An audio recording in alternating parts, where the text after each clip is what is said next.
네, 경인고속도로 지하화 사업과 관련한 리포트 보셨는데요. 취재 기자와 함께 좀 더 자세한 이야기 나눠보도록 하겠습니다. 자, 이정은 기자. 네.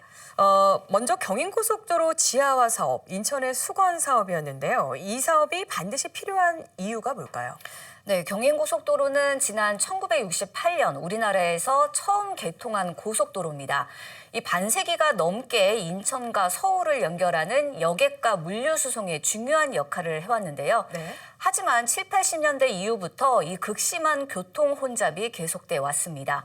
이 교통 정체가 너무 심각하다 보니 고속도로 기능을 잃었다는 지적이 나왔는데요.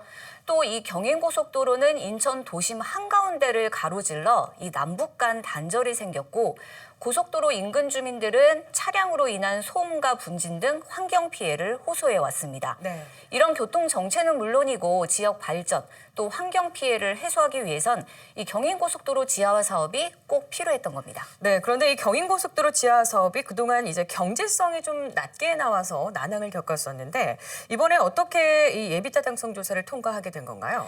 네, 경인고속도로 지하화 사업 추진에 발목을 잡은 건 바로 비용 대비 편익인 BC값인데요. 당초 추진하려던 경인고속도로 지하화 사업 구간은 남청라 IC부터 신월 IC까지 총 19.3km였습니다. 네. 인천시는 지난 2019년 이 사업을 재정사업으로 건의를 했고 2022년 예비타당성 조사에 착수를 했는데요. 네. 하지만 경제성이 낮은 것으로 나타나 사업 추진에 어려움을 겪었습니다. 이후 인천시는 이 경제성을 높이기 위해서 사업 계획을 변경을 했는데요. 사업 시작 구간을 남청라 IC에서 청라동으로 바꾼 겁니다.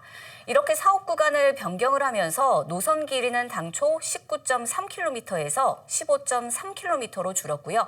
이 사업비도 당초 2조 856억 원에서 1조 3,780억 원으로 줄어들었습니다. 인천시는 이렇게 관계기관과 수차례 협의를 조정을 해서 경제성을 확보했고요. 또 유정복 시장은 지난해 12월이죠.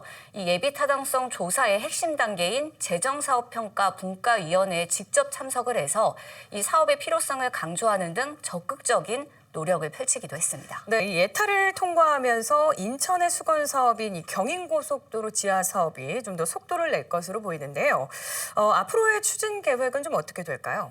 네, 예타를 통과한 이후에는 기본 계획을 수립하고 기본 설계 및 실시 설계, 또 토지 보상 이후 착공 등의 절차를 밟게 됩니다. 인천시는 우선 올해 건설공사 타당성 조사를 하고 내년에 기본 및 실시 설계에 착수한다는 계획입니다.